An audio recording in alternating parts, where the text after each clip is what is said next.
Yo, what is going on, people? Welcome to Throwdown Your Questions, episode 399. I'm your host, Tony Polanco, and tonight I'm joined by Carlos Romero. Yo, yo, yo. Adam Vale. How you doing? Brett Murdoch. So, shit. And Brian Manjoma. Go play Dead Space 1. It's still really good. Yes, playing on Steam Deck if you got it, you know. Everybody. And look forward to Dead Space 3. It's coming on December. Yeah. Well, and we do have that remake of Dead Space 1. That's right. Coming sometime next year. Yeah, we'll see about that. It's going to be coming from Amazon when they buy EA. Yeah, right. Well, that got debunked. That was some drama that happened on Friday. So check out. Oh. So I wake up Friday morning, right? And the first thing I always do when I wake up, I look at Twitter, right? So timeline's going crazy. Amazon's going to buy EA. I'm like, what the fuck? And then literally 2 minutes later, because that had already happened like hours beforehand. And then I got to the latest stuff. It's like, Amazon is not buying EA. So it's like, damn, this roller coaster of emotions right now. You know, it's like, you know, very interesting. Yeah, CK, no, Manny, I think he's on the road or in the air. So, you know, he's busy dude. No Chris action. He is indisposed. And yeah. Doesn't he have family around? Yeah, he had family. Yeah, he dropped him off at the airport, like literally like about an hour ago. So he's tired and shit. So yeah.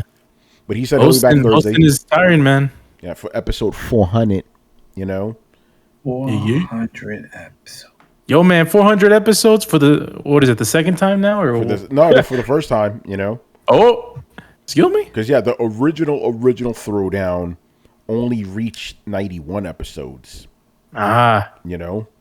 So that's when the move to the coalition was made, right? Or I forgot. 1987. Yeah, it was a good year. Crazy. We have moved over and then we're like, let's do the numbering over again, you know. And it worked out because we have two shows, got to keep the numbers right, you know.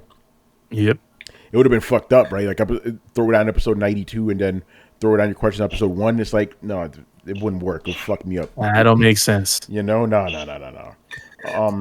But anyway, we are here. This may be one of our shorter shows ever, by the way, people. We didn't get a lot of questions, but then again, gaming industry. Oh damn it! I brought the crickets and everything, man. Yeah, the crickets. Oh shit, you are outside, aren't you? If people aren't playing games, then make sure they don't watch the Samaritan. Don't resort to watch that crap movie. Holy shit! Oh, poor Stallone. What the fuck? Yeah, I heard it wasn't all that. By the way, full disclosure, since I am reviewing Saints Row, I've just been just focused on it hardcore. So I didn't actually get the chance to edit the questions tonight. So if they're fucked up, blame yourselves. But so are you enjoying it? Because that was the thing. It's got mixed reviews up the board. Yeah, some really like it and some fucking hate it. I mean, I could talk about it. Game's already out. Yeah, it's already out. That's what I'm saying. What do you think? I have mixed feelings. On the one hand, I like the gameplay. I like the open world stuff. I like that. I like the mechanics of it. I like the production value. But Jesus Christ, man, the characters are fucking boring. They're bland. And the game, okay, you know how Saints Row was all about trying to outdo GTA in terms of the over the topness, the offensiveness, right? Yeah. This is toothless. They are holding back. There's nothing. This is, even though they curse or whatever, people get killed. This is very family friendly. There's nothing offensive here. They're not even trying. I'm listening to the radio stations and radio people are just literally going, that was a song by, that was a song, blah, blah, blah, blah, blah. Here's the next song. It's like, yo, where's the banter in between? What the fuck? So yeah. Did they have that, or was that? I always thought that was just a GTA thing. No, GTA went harder with it, but they always had that in Saints Row. What did they still have? Freckle bitches? Is Freckle bitches still a place you can go to? No, that's done. They got rid of that. That's it. Then I will never play this game. It's very. I would say buy it if it's cheap or rent it or Xbox Game Pass or something. But yeah, man, I'm disappointed. Again, the gameplay's fine. If you like the way the older games played, you're good to go. But yeah, the cast of characters is whack. The story's like, man, it's just very safe. You could tell like they didn't want to go after anybody. Like the old games, they went after everybody. They didn't give a fuck, you know. And I hope that this game isn't a sign of what's going to happen with GTA 6. You know, that's my worry. So we'll see, man. We'll see. You know it is though. Yeah, I know. It's sad. It's sad. It is. Yeah. Anyway. Yeah. I mean, unless we're being trolled, unless they troll us, and we're like, oh yeah, everything's gonna be toned down, and then you get and this is the most raunchiest shit we've ever played. The trajectory for GTA has always been going towards, you know, more of a family friendly, anyways. Because if it feels like every GTA since 3, it's been like, maybe they went the hardest they went maybe was what, Vice City. No, San Andreas is pretty hardcore, you know. Yeah, San Andreas, Vice City. That's the same. I disagree with you. Yeah, a lot of the GTA 4 was fucking brutal. Yeah, you know, GTA 5 had some of the stories were pretty. The whole thing with Life Invader and all the stuff that was and like the satire. No, I disagree with that, Carlos. I don't think it's been going family friendly at all. His daughter was getting involved in porn. You had to go and save her from the porn ship. GTA 5 was still pretty fucking raunchy. Yeah, you know. Yeah. Then the cult that was kidnapping people, and then you can go and drive people to this place and sell them. Oh, and then with GTA 5, Larry had the most hardcore scene. You had waterboarding a motherfucker. Yeah. So Carlos, you're wrong about that one. I don't know if you played that whole game, man. Yeah, seriously, when you play as Trevor, anything with Trevor is more hardcore than anything that happened before. Yeah. You know. Well, I guess maybe I said it the wrong way. I guess I feel like in terms of sexual exploitation, it has died down. I feel like more like the other games had like shit like killing hookers and shit. Like that, I don't still do that though in this game. The first scene with Trevor, he's banging up the girl in the back while he's watching the news. Remember, that was like the first opening scene with him. And literally, with like what's his face? Even though this is 4, like you had Luis and shit. First scene you see him in is fucking a bitch in the bathroom, just like a typical Dominican would. So GTA hasn't lost it. You know. Then actually, Franklin Tony, to the strip club, so. Yes. Question. Did you get a chance to play this thing multiplayer? No, but that's because I've never played Saints Row multiplayer. So I'm curious. I think that there's multiplayer in this one. There is. I just always need to be reminded of. I've never played co-op in any Saints Row game. I just don't. Do you know how it works? I'm just curious about the system. Like, do you progress together? Do you get do you get to play your character? How does it work? Do you know? No, I don't know. I've never tried it. I've never tried it. I guess I'll thank you for reminding me. I have to do it before I review the game. You know. Well, from what I've seen, you can import. That's the whole point of that character creator. You get to import your character. No, but he's asking, is it drop in, drop out? He's asking stuff like that. Yeah, you import your character and you just jump in and start playing along. I don't know about the progression, but you could definitely import whatever. And I've seen characters running around, a guy with a big crown and all this other shit. And you're part of the game.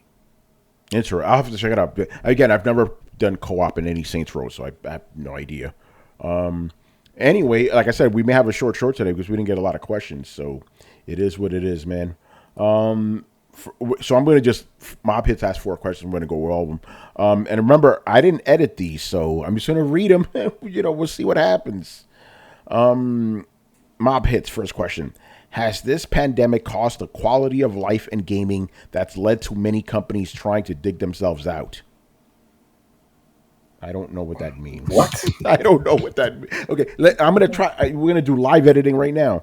Has this pandemic caused game quality to go down and companies are trying to dig themselves out? I think so. I think so. He's trying to say the reason why the game suck is because of the whole pandemic. Is that what I think? That's what he's asking. Has the pandemic caused the quality of games to suffer?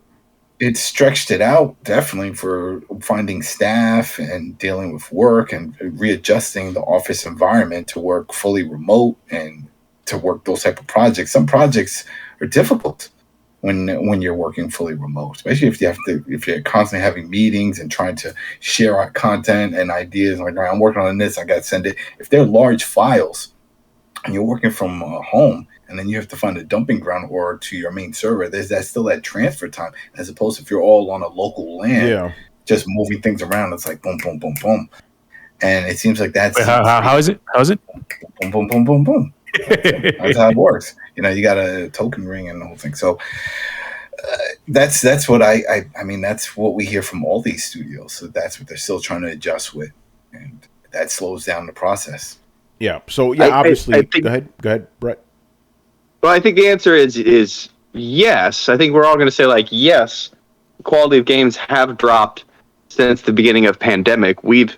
But I think the question is, we have to ask ourselves why. Like it could be partial coincidence that, you know, because you got to loop fucking Cyberpunk into that whole goddamn ordeal, and that tilts the scales a little bit. So like you got to ask like, well, why does it feel like games have gone downhill in quality in the last few years? Is it because of the pandemic? Is it because of people having to learn to work from home and readjust their teams and things like that?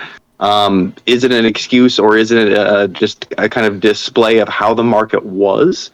I mean, we kind of felt even before the pandemic like we were going to hit this point where the promises were outpacing the actual was out promising the delivery. You know, like we're getting games announced further and further and further out, and when we got them, they were more chopped down and less complete than they ever were before. Like Cyberpunk was the apex of a situation that had been brewing in the games industry, in my opinion, for several years.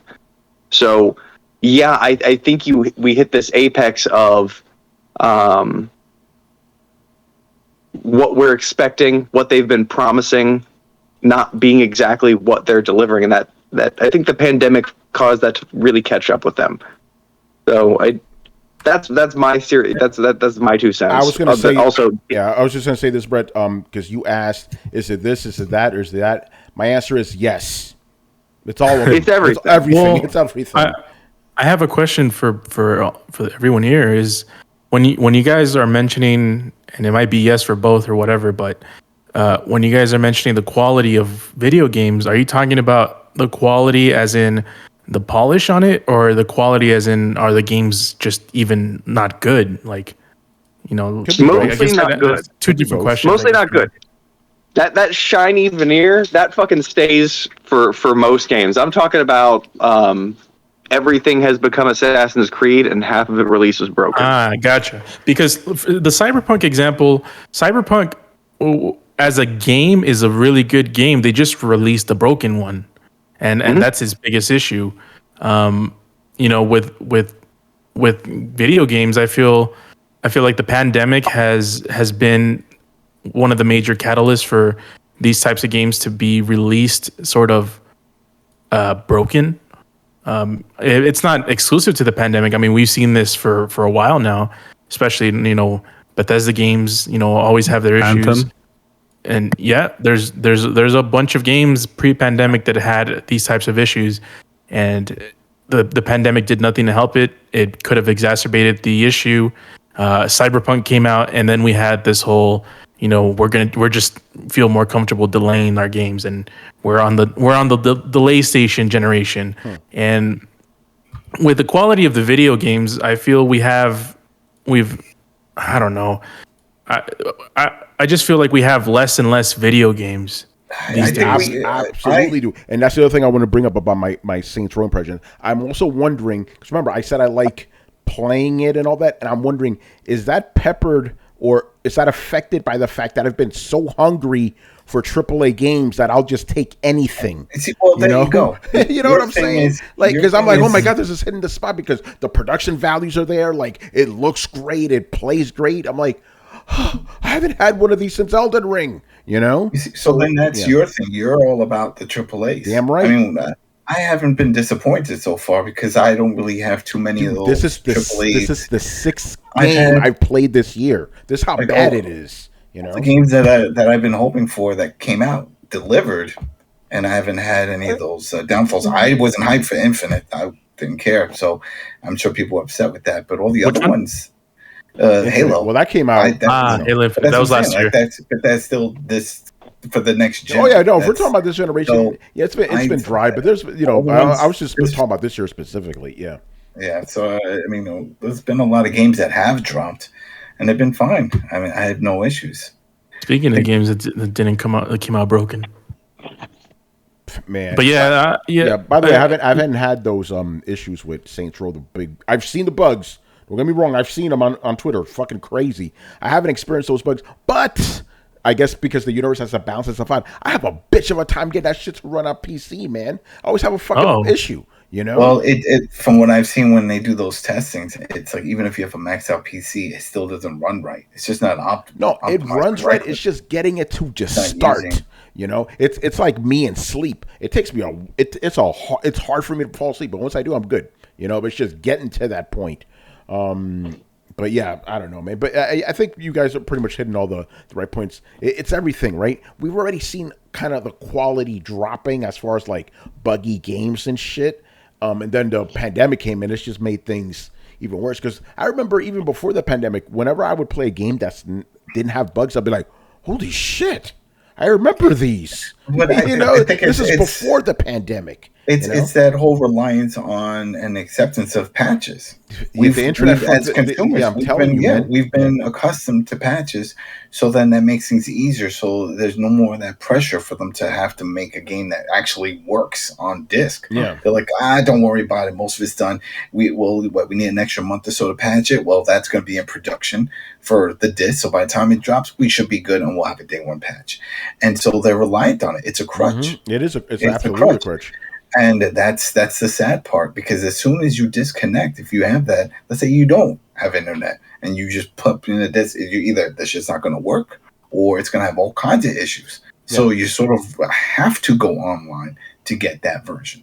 Well, think about, and it's funny because Adam, on Cool Stuff, I wrote about this. This was 12 years ago, where I said this is what's probably going to happen, and it came to pass. Think about it like this, right? If you're a collector, you buy Super Mario Brothers, like, you know, the cartridge, right? You're good. It's gonna work, right? Mm-hmm. Let's say you buy Fallout 3. You're not gonna be able to download the patches you need and shit, you know? So yeah, it's well, that was it. That was back then, because even now the Switch version of Super Mario, they all get patched. They all have multiple patches. Yeah. Metroid Dread had a patch. They all have patches. This is just the way things are now. Yeah. Oh, Mob Hits is in the building. Okay, Mob Hits, thank you, because we need some clarification. We may be answering this question wrong this whole time. You know, so Mob Hits, I'm going to ask your question back to you, and remember, I have not edited this thing. I didn't have time to. So you tell me. We think your first question was about, has the quality of games gone down because of the pandemic? That's what we think you asked. So this is what you asked.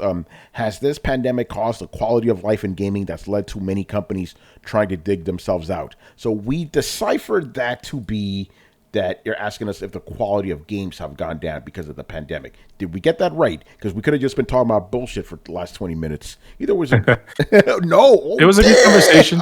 What was the question then? Well, while he answers that, I do have to mention something. It's a good combo. It's a good combo, though. You know, it's definitely a good combo, because I also want to mention the fact that we have not had in the past. In the past, I feel like we had more creators.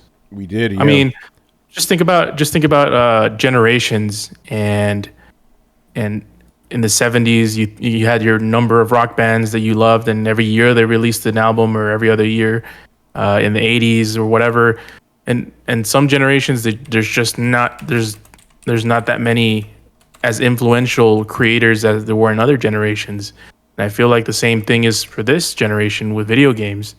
I mean, in the Xbox 360 PS3 generation, we had a whole bunch of new IPs. I feel like the industry was trying to innovate and trying to create new and different experiences, and we've reached the point where the creator is more looking towards making a profit. We reached Hollywood. That's what it is. We reach Hollywood. That's what happens with Hollywood. They hit one and they're like, all right, we're going to keep running this shit into the ground. Sequel, and spin-offs of those. We're not going to invest in something new. Why? We're going to ride this until this burns out, and then we'll think about something new.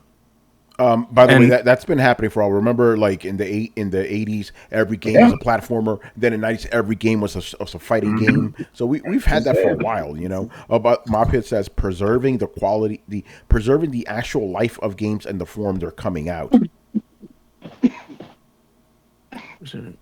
preserving the actual life of games and the form they're coming out. Too much cookie cutter games just to make a quick buck. All right, I think we completely missed the mark here, but yeah, I like the combo, so whatever. That's my question then. Another question for Mob Hits: would a price cut from Microsoft right now be an irreversible blow to Sony this generation? Okay, so I'm guessing you're talking about the fact that PS5 price hike went up all around the world except America. So he's asking if Xbox cut the price, would that be a blow to Sony or PlayStation? No. No. They're selling out anyways. They're selling out anyway, exactly. Well, I mean, from what we've seen and what they're doing with their patterns, and we see it now, a lot of they're just going to start doing bundle deals to really pump it up. They're like, oh, you get extra year gamepad, you get a free game. Best Buy's offering free games and all this stuff. So that's the thing, though. It's like, okay, let's just theoretically speaking, you lower the price of the Xbox. How do you sell it beyond it's cheaper? There's nothing on it. You know, there's nothing on it. It's again, Xbox is in a worse situation than Sony is right now. You know, that's okay. Number one, right now, not in the future. Right now, this moment. No, I know. I'm saying like this moment. There's nothing that they can do. Right, their business is clearly, and their business model is clearly based on, kind of this slow build up. So like, no, you're right. There's nothing that they could do. They know that. We know that. Everybody knows that. It's the only reason that I think that's an acceptable answer is because everybody expects it to be temporary. That makes sense? Yeah. I mean, we've seen all the studios. We've seen it. Like I always say, we gotta have something. So with all these studios, something has. They're all working on something. They're not all finger jerking and doing idle things. So. Well, I guess it's more that's where we're hoping, but yeah, in this climate, these consoles are selling out because of the shortages, and we have you don't see Xbox Series X's in stock that often. So if they lower the price, then they're going to go from not being in stock to still not being in stock. I think that's I don't know if you've seen. I mean, today I got an email from Best Buy. They had them in stock. You just got to pick them up at the store, and then Amazon has that referral. They have it in stock, but it has to be through a referral. You have to be a Prime member and the whole thing, and then send it to your friends. And I've sent them out. But I wonder how long that. And thanks for the invite. I wonder how long you already have it. You already have this shit. What do you? I'm joking. I wonder how. I'm pretty sure that's just it's there for a little bit in the reservations, but in general, for a person that's just trying to buy an Xbox Series X, it's a lot harder to get it than just as we used to do in the past, where we wanted an Xbox, in the store and it's just there. Yeah, and this is 2 years after it's been out. It's not like it's released window or anything like that. That's definitely because of the shortage. Because it should be everywhere. You should be able to walk into a Target or Walmart, just see a stack of them. Like, I'll take this one. Remember the days where you used to see PS4s like they look like it was a castle in a Best Buy. It was just a whole bunch of PS4s, and they're just a whole bunch of fucking Uncharted. They use it to build shit. Yeah, right. Series X is widely available at many Walmarts. Is that true? Yeah. Okay. So I walked away for a second, and I'm taking an excuse to extend some of this shit since we're low on questions. Like, can you read me the question again, man? Sure. Hold on. Damn it! I just finished editing it too. Give me a sec. Go back to the original. Hello, my baby. Hello, my honey. Would a price cut from Microsoft right now be an irreversible blow to Sony this generation? I would say yes. I would actually to that question. I would say yes. We said right now. Yeah, no, right now. That's the important part because right now Sony just announced a price hike, right? So if Microsoft came in and announced that they're dropping the price, just the optics of that alone, it doesn't even matter if you live in one of the places where the PlayStation is having a price hike. Now it's set in your mind PlayStation's more expensive, and they're not really delivering a whole lot more. Their games are more expensive, their system is more expensive, and they really haven't delivered any huge games. I mean, God of War's coming, but other than that, and on that, God of War's coming. But PlayStation has actual exclusives where Microsoft has none. Understand? This year alone, Sony already has more exclusives. Granted, they're on PS4, but Xbox has none. That's what I'm saying now. What came out this year? What came out this year? As Dust Control. Falls. What? When did Control come out? Control came out like 2 years ago, and that wasn't an exclusive. No, as Dust Falls was it? That's a Microsoft Studios game. That's a Microsoft Studio exclusive game. Yeah. All right. So there you go. So you got one versus two. And that was and there's a few more. Hold on, there was another one that I just covered. Yeah. So are those games really going to be send the world on fire compared to like God of War and Horizon? Come on now. So, but that's hold on. Horizon, let's be honest, that shit was a fart in the wind. It is not pushing systems. People don't really care that much. The people who don't have a PlayStation don't give a shit about Horizon, right? Only the people who have PlayStation understand. Yeah, it's an exclusive. And that's what I'm saying. Like, it's an exclusive, but nobody cares about it, right? Like the exclusive Xbox game that Adam just mentioned, no one cares about that either. Exactly. It's the same as Control. Like that's not that heavy hitting game. Control was never an exclusive. Yeah, I don't know why you keep saying Control. Control was never an exclusive. What is the one I'm thinking of that was the Xbox exclusive? That the Two Worlds. I'm getting the names mixed up. Quantum Break. That was like Quantum Break. That never came. Yeah, that was by Remedy, right? Yeah, Quantum Break was Remedy. Yeah, and they're making an Alan Wake 2, which is a sequel to Alan Wake 1. Yeah, and that's going to be multi-plat, isn't it? I believe. I don't know. I don't know about that. But I mean, they're not tweeting about it. Well, Remedy isn't part of anybody. I think they're still independent. Am I correct? Yeah. Or you could have it in the back of your mind that it's just a matter of time before the price hike comes here to the States. So many people will be hesitant. I don't think that everybody keeps saying that's inevitable. I don't think so.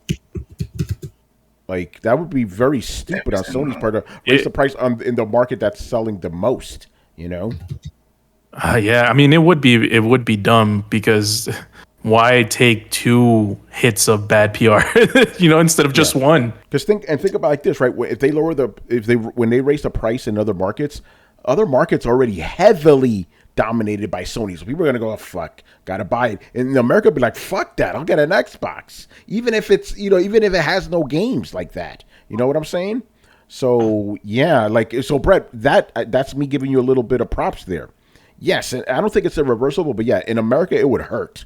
It would hurt. Yeah. But they would just need to be smart about it because they don't have any games right now, Yeah. Well, it's honestly, it's just one of those things in the news cycle, it's Netflix. I mean, keep in mind, most people are going to buy their systems for not exclusively. They're going to be getting it for third-party games for the most part. So it's Xbox doesn't have a lot of games right now. I mean, it actually does. When you get it and play it, there's actually a lot of shit in there. So the way that I'm seeing it is when you're right now where we're sitting. If you're looking forward, you're looking at the horizon, right? You're not necessarily saying, well, it's got all these things that I want to go back and play. And most likely, if you haven't been sold by God of War yet, you haven't been sold by God of War yet. So, I guess, man, I'm kind of tongue tied on this one. If you're looking forward right now, we have God of War on the horizon and Starfield on the horizon. So it kind of feels equal-ish, right? You got these 2 systems. They're both about to come out with these, big-ass blockbuster games here in the next 6 months. So I gotta look up because they're sending me. Wait, Starfield coming on the next 6 months? Ish. No, it's not coming out this year at all. It's not coming out this year at all, man. Yeah, I know. 6 months goes into next year, dude. But I mean, we don't even have a date for next year. Yeah, we don't have a date at all. God of War has a date. God of War has an actual date. It's true. Well, I'm not saying that. I'm not saying it's a 1-to-1, man. I'm just saying on the horizon, each one seems to have announced a big upcoming game. Is there another So big we have, PlayStation? so like High on Life, right? Supposed to be getting this one, and I wasn't sure if that, according to the website, that's exclusive to Xbox. Okay, That's the one with the Rick and Morty. That's the one with the crazy gun, and we saw the. Oh, dude, awesome! All that, yeah, and that one is coming within a few weeks. So. Okay, so there you go.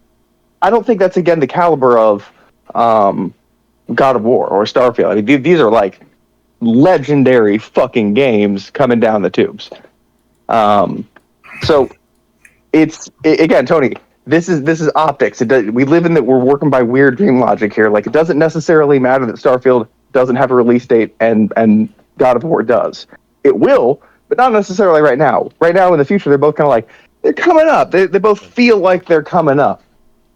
Like, this is the thing I've kind of learned. Like, I hate to say it like this, but people are generally pretty fucking stupid. Yeah, I was about to say, like, what do you mean feel? There's no feel in this situation. We know when God of War's coming. We know when Starfield's coming. There's no feel here. Yeah. There's objective dates here, or objective non-dates in some cases, Yeah, but people don't go by objective. People don't work off logic, right? People are pretty, like we've had this explained, or we've seen this several times. So yeah, it's just as justifiable to be like, it feels like there's one coming up for each, because I can't really think of another huge legendary game. Like, if Sony were even like, here's God of War and I don't even know, another Spider-Man, then it would feel like, okay, in my gut, I kind of feel like Sony has two big things, Microsoft has like one big thing, so it feels like, they really got the lead on them on that one, but that doesn't really seem to be the case. So in that environment, the price drop, I think, especially would be effective. Ironically enough, Spider-Man 2 is coming. Yeah, also, but we can lump it in here, right? Because even though I don't really like that premise. It's like God of War is coming out 2022, Starfield comes out 2023. That's the end of discussion. But Brad, I feel where you're coming from, though. I understand how people kind of logically, I'm with you. Yeah. I just don't think that consumers, and this is disappointing and frustrating to me, but I just generally don't see consumers moving in a way that dictates a lot of forethought. It seems to be a lot of gut feeling, and it seems to be a lot of gut feeling from shit that was happening 4 to 6 months ago. It takes a long time. Brett, to use and I do agree with your premise about consumers using kind of stupid logic to look forward to games that might not even be there anytime soon. But I mean, you can easily say the same thing for the Sony camp, where it's like, well, Spider-Man 2 is on the way. It was announced. So, pretty soon it's going to be out there. But here's the thing. Spider-Man 2 isn't in that category. And I don't know why. I don't know if it's just they haven't put a release date, but like, people don't feel like Spider-Man 2 is kind of around the corner. And maybe that's just because it hasn't been announced and then delayed. Real talk. No, I mean, I'm saying that you can use the same like logic that people use that's kind of ridiculous and apply it to pretty much those types of scenarios as well. And not only that, a huge ass game that's releasing this month, which yes, it's stupid, and I'm with you guys, and we don't have to go over why we hate this, but The Last of Us 2 quote unquote remake is also coming out, and it's a big release. That's true. Yeah, no, that's true. That is true. I mean, don't get me wrong. Like, I am frustrated by this whole thing too. I don't know why Spider-Man 2 isn't part of the discussion. I really don't, but it's not. And that's I'm not doing that. That's not me. That's just me kind of reading the room here. Not this room, but like the general consensus of, gaming forums and whatnot. Nobody's really talking about Spider-Man 2 upcoming. I don't know why. Because there's nothing to see. It's just a trailer we got. And it wasn't even gameplay. It was just some CG bullshit. Yeah, okay. I mean, Brett, it seems relegated to the same world that like Fable does. Like, Fable's coming. Cool. Do we know anything? Have we seen any gameplay? No. Do we know when it's coming? No. I don't really care then. Yeah. All right, let's move on. Another one from Mob Hits. Do you guys think Hellblade 2 will be the benchmark for graphics and what true next gen should look like? I don't know. We have to see the game. Who knows, man? Well, by the way, shout out to Mob Hits for, showering the bits. Making it rain. Let's go. Who knows? We haven't seen the game yet. Correct me if I'm wrong. We saw that one trailer where where that we saw a gameplay trailer. Yeah, that huge ass fucking thing came out. Yeah, it's not enough. if it looks as good as it does in the gameplay trailer, I would say yes. And for the unique reason, like, it is not coming out on last gen's Xbox.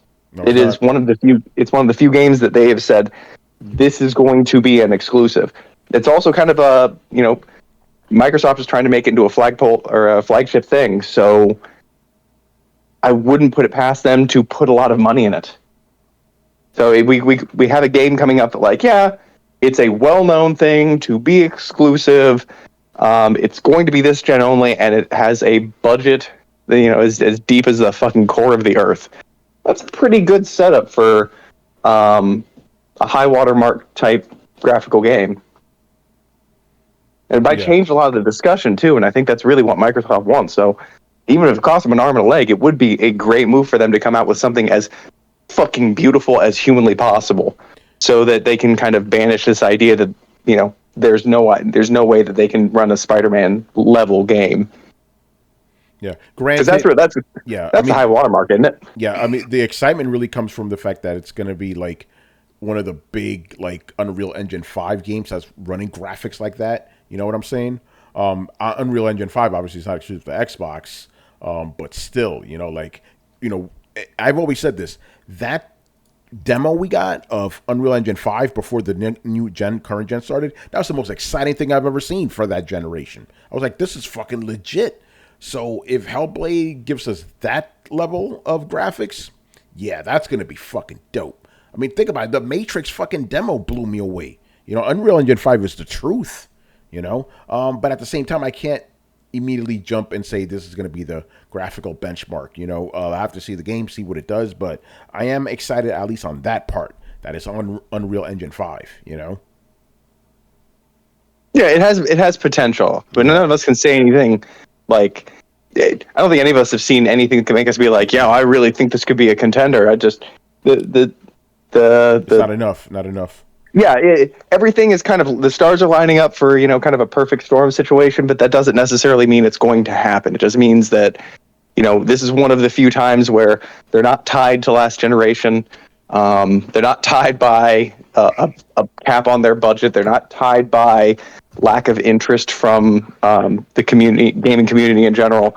They have all of these things. They have every reason to push as hard as possible. So hopefully they flex, because that would be actually really cool. It might change some of the opinions around the gaming sphere. Yeah, Kishak says Unreal Engine 5 games have a certain look to them. Yeah, Unreal games in general have a certain look to them. When you're looking at a fucking Unreal game, that's their signature. That's why I was surprised. I can't tell you why. Yeah, it's because it's the engine.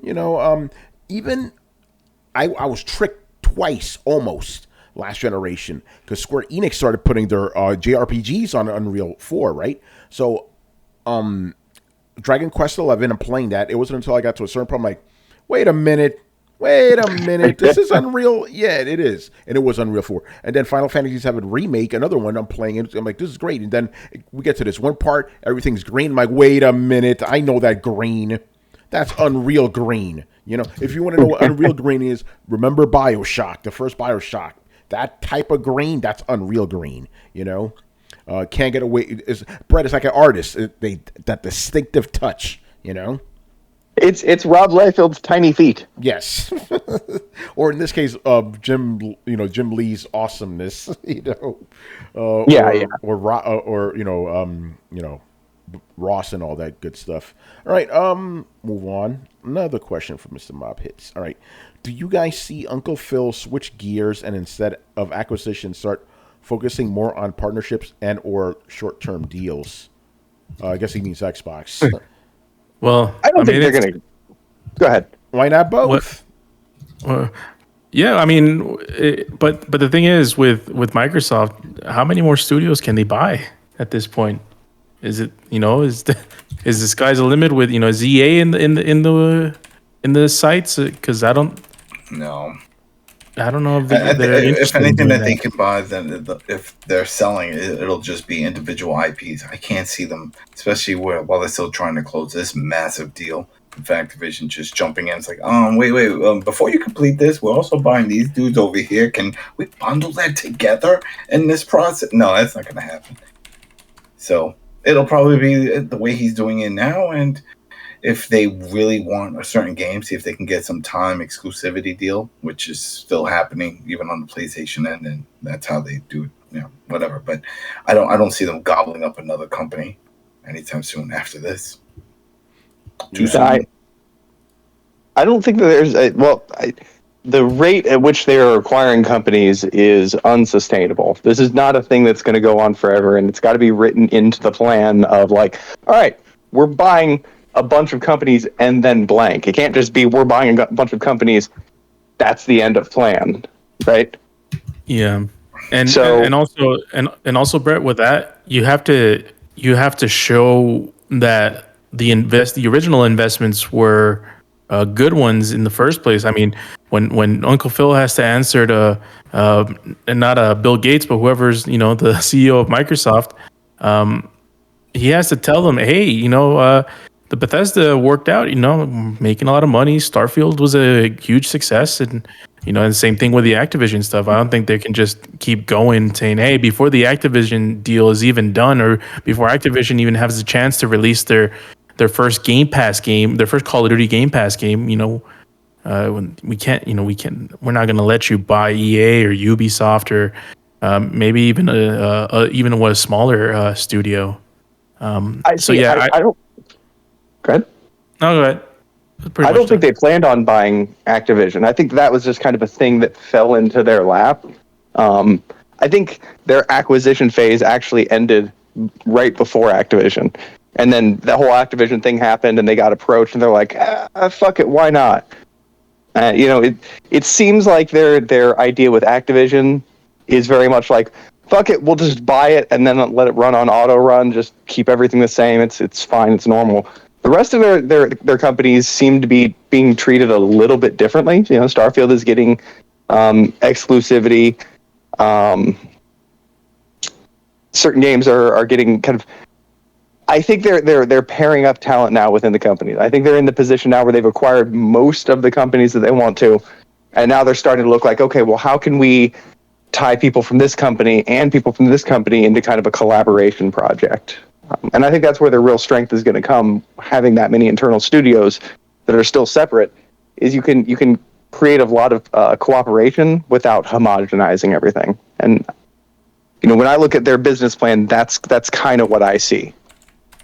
Now, I could be completely wrong on that. Yeah, I was about to say, like, it sounds great, but a lot of that is wishful thinking on your end, because we don't know what the hell they're doing. Either Microsoft, Sony, Nintendo. What's behind closed doors? Who knows? Yeah. I mean, I've heard some small rumblings that people from certain companies are working on other projects outside their company. I don't know. That means that they transferred, or if they're just like, I don't know the internal structure at Microsoft. I really don't. I just know that they're kind of connecting talent in house, and that's a good thing. How they're doing it, and I can only speculate on.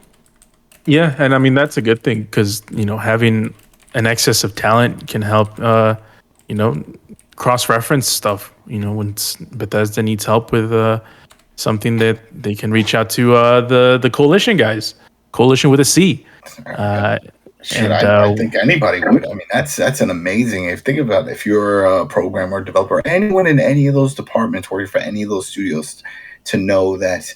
If on the Activision end on any of those, to know that soon the door is going to be open to all kinds of possibilities to move to other development companies, maybe other locations. Maybe one is based in another part of the world that you want to live in, or maybe it could be your home country. I'm like, I'm going to tell them I want to transfer to that department because I live there. I'm from there.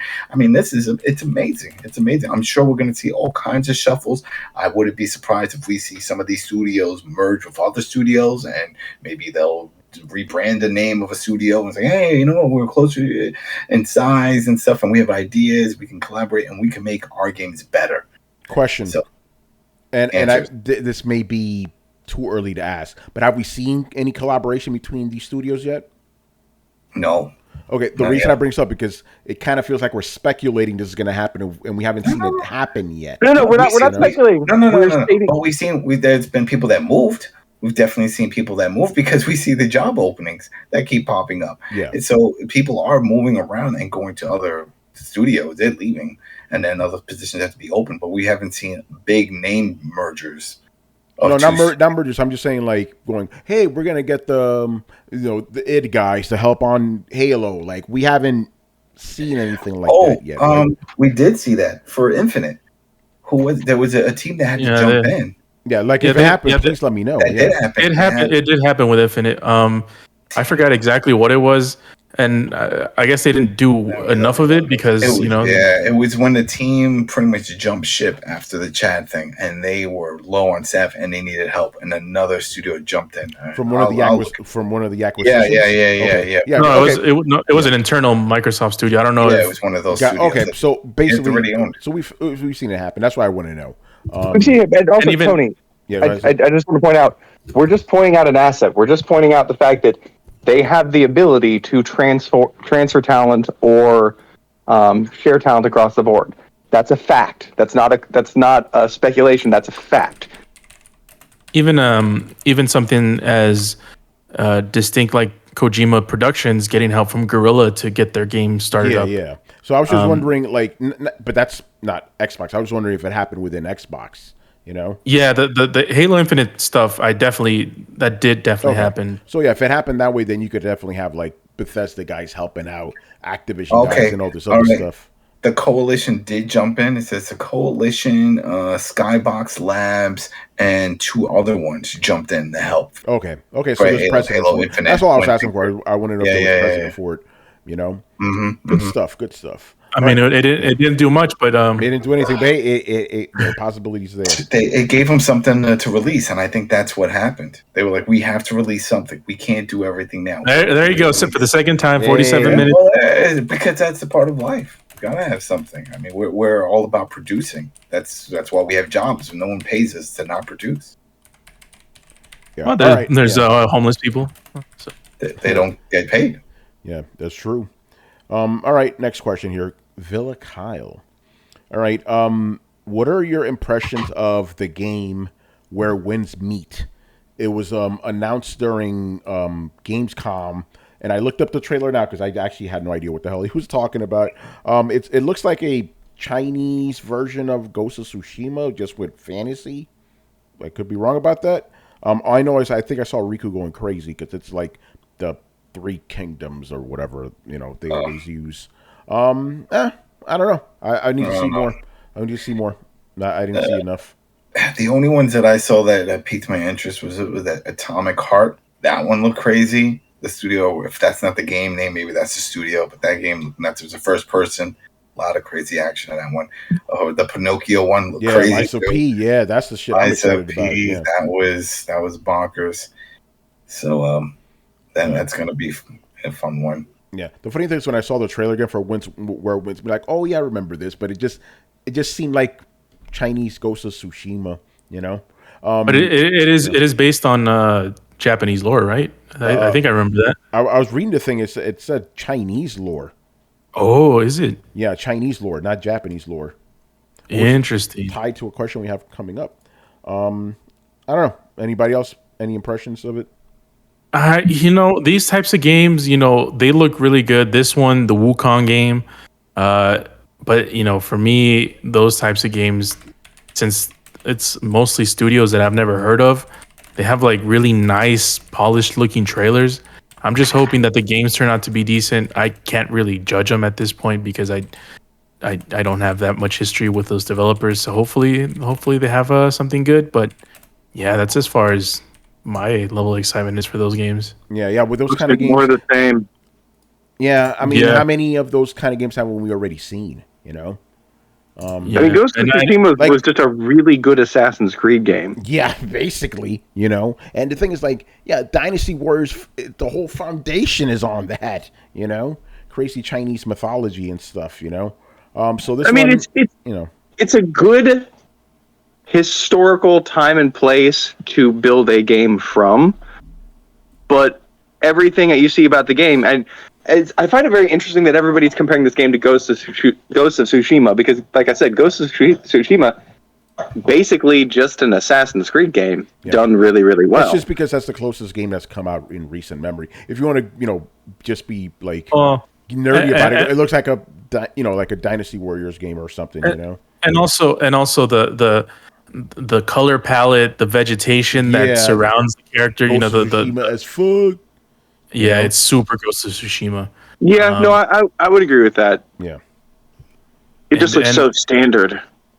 And it's from Asia, so we gotta people gotta stereotype. But yeah, I mean it looks fine. Yeah, it's fine. And sometimes when I see these games, the combat looks pretty dope, but sometimes they don't play that well. Yeah, exactly. That's why I'm like, I don't know about this. But we'll see. I'm happy Riku's excited for this. Oh yeah, Riku is very excited. That's cool, man. All right, what are we up to right now? Has the new Forspoken gameplay trailer shifted your opinion for better or worse, or not at all? The more I see of this game, the less I want to play it. All right, this is where Brian is gonna chime in. Yeah, I'm okay. When this game was first announced way back when as Project Athia, I was the one that was like, I don't know about this game. And I said that again. It's in the podcast. It's recorded for history, so you can go back and check. But these guys were all like, "Oh gosh, looks fantastic." I was the main guy that was like, full disclosure. I was the main guy that was like, "Holy shit!" The rest of them, everybody else was kind of like, you and Carlos were both kind of like in the same hype phrase. I was like, okay, I haven't seen enough to make a full judgment, but I don't know. We've seen some chick just prance around in the woods, and that's it. And then as time goes on, it's just kind of just been.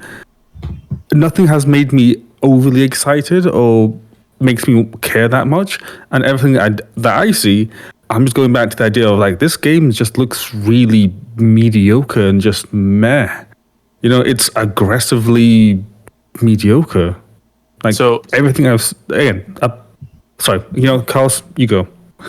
So Brian, I do have to interject because in my defense, yes, you're correct. Me and Tony I think we're the most hyped about this when it was Project Athia. Yeah. And we thought that this was potentially gonna be Final Fantasy 16, and it was just under a code name. My thing is like just to throw my thing in there. The Luminous engine was the main. I said it. I'm like, listen, I don't give a fuck what's going on here. The Luminous engine, give me this game. I said that. Stupidly said that, but I did say that. I was like, Luminous engine, let's fucking go. And it looked good. It looked pretty. It looked pretty. And we were excited. But to my defense, and I don't know where Tony's, Brian, I don't know where Brett. No, that's Brett. Oh, Brett, all right. I don't know where Tony's fork in the road was with this game, but for me, the next trailer when they showed the chick talking, that's where I'm like, I'm done. And it was an Isekai game. I'm like, yeah, I'm done. I'm not interested in this anymore. It's a what game? An Isekai game. What you call it? Nisekaya? Isekai. What the fuck is that? Like those games where it's like people that get sucked. Like it's an anime where it's like people get sucked into an alternate reality or second world alternate fantasy. World. It's called over here. It's called Second World Fantasy. Okay, it's like Sword Art Online. Yeah, that kind of stuff. Yeah. Listen, man. Yeah, like I said, when it was first shown, like Project Athia, Luminous Engine, let's fucking go, right? You know what actually changed it for me, believe it or not? Because I had a behind the scenes 30-minute demo. I didn't play it. I saw the developer play it. I'm like, and I'm hearing this chick talk and stuff. Like, I don't know. But think about it. What convinced me was a demo that was presented for the press, and I'm like, oh God. And then as you've seen more and more trailers, you hear her talking, you're like, yeah, no. That last trailer, I don't know if they showed anything new at Gamescom, but that last trailer that we made fun of, like, oh my God, can you believe I'm in a fantasy world? Oh my God, there's dragons? Like, what the fuck is this shit? Yeah, that was not good. I mean, you're trying to, like, for me, I was interested because maybe it was Final Fantasy related. I don't know if Final Fantasy 16 was announced that same. We thought it was for a second. We thought it was. It was like Final Fantasy. Let's fucking go. But it wasn't. We were like mad hyped, and it was like, oh, just Project Athia. It's like, oh, maybe it's like adjacent or has something to do. And then then it's called what's Forspoken. And then that second trailer is when like she started talking and I'm like, oh, this sounds weird. And that's when I lost interest. Yeah. So I've been out of the bandwagon for a while, but yeah.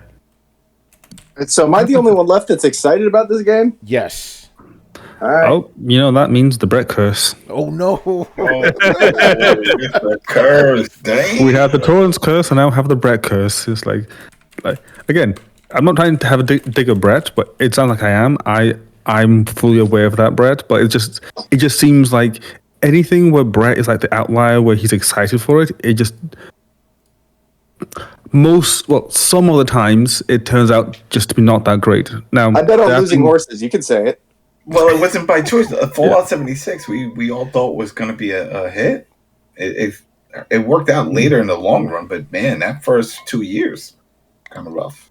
Well, Fallout 76. But Brian is right though. Brett, you do have a record. I'm not denying that at all. Yeah. We can throw that out there. I bet on losing horses. I'll say it. I'm just excited. Look, I find that the character really annoying, and I've thought about it, and I think the reason is she just feels too out of place, right? She feels too if you or I were thrown into a video game. The whole can you believe this? It doesn't bother me except for the whole it's jarring. It's you've pulled somebody out of this another world and thrown them into this world. I generally don't like that stuff. They do it a lot in anime. Still not a fan of it there. But dude, the graphics and the combat both look fucking amazing. The combat, I can't speak for the combat. The traversal is the only part that I feel looks good. Did you guys watch the gameplay trailer? Yeah, like I said, I saw a 30-minute behind-the-scenes demo of the gameplay, and even that convinced me, yeah, this is just generic bullshit, to be honest. Real talk, what isn't? This one just seems more generic. I don't see how. It just does to me. There you go. To me, there. That's fair. Because I looked at it, and I was parsing apart. I was and the locomotion, it feels like an open world game, right? Oh yeah, it is. It definitely is. But there's lots of wiggle. Spider-Man was an open world game, and it didn't feel like an Assassin's Creed. It didn't feel like an Ubisoft game, and this game doesn't seem to feel like an Ubisoft game to me either. And I'll tell you right now, the reason I'm probably more excited than anybody else is I fucking love magic, man. Love magic in video games. There is so much dope spell slinging in this. Even the way that there was one bit of the combat where I saw she's pulling up these tendrils of water and pulling them in on an enemy, and they go and they hit the enemy, and then she snaps back and they burst this giant Final Fantasy-esque glacial kind of ice crystals. And they explode, and then that thing explodes and just murders everybody. The timing on it looks really fun. It looks cool to build up your fireballs or whatever, and then detonate things. It looks cool to just use fucking magic. So I will straight up say that's why I'm on board. But when I'm really parsing it apart, I'm the combat looks somewhat innovative, as innovative as you're going to get in a AAA title these days, right? It's a mixture of kind of middle distance, ranged combat mixed with some acrobatic and melee combat. So basically, it's also just like Spider-Man in that instance. I was just thinking of another game. There's a bunch of games that do that, actually. And none of them necessarily feel the same. There are games that have done it very badly, too. But I think what killed it for me was just that girl. I'm sorry. That talking, grating, Oh my God, dragons! And I think that's fair. I think that's legitimate. Yeah. I'm just curious because I think that's going to be the thing that really hits it hard. Is people are going to be I really don't like this protagonist. She's super chatty. We like silent protagonists for a reason. I don't necessarily like my protagonist talking all the fucking time. The talking is not the problem. It's the things coming out of her mouth that are the problem. I know.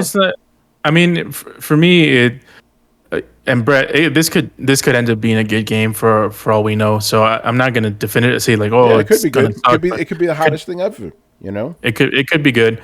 But even with Uncharted, some of the worst parts of the game with me is sort of like that quippy dialogue that doesn't really need to be there. And I'm like, all right, Nathan Drake, well, what are you gonna say now?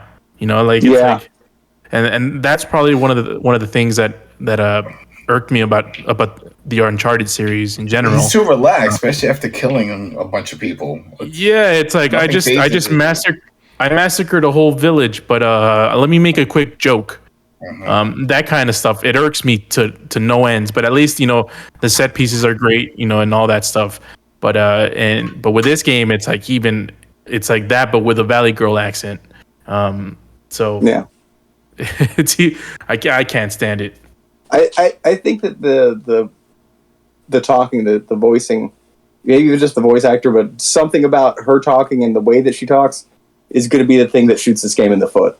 Yeah, I agree. Because I feel like everything else is kind of on point. World looks, it could be, you know, big and beautiful. Combat looks fleshed out and smooth. Graphics look amazing.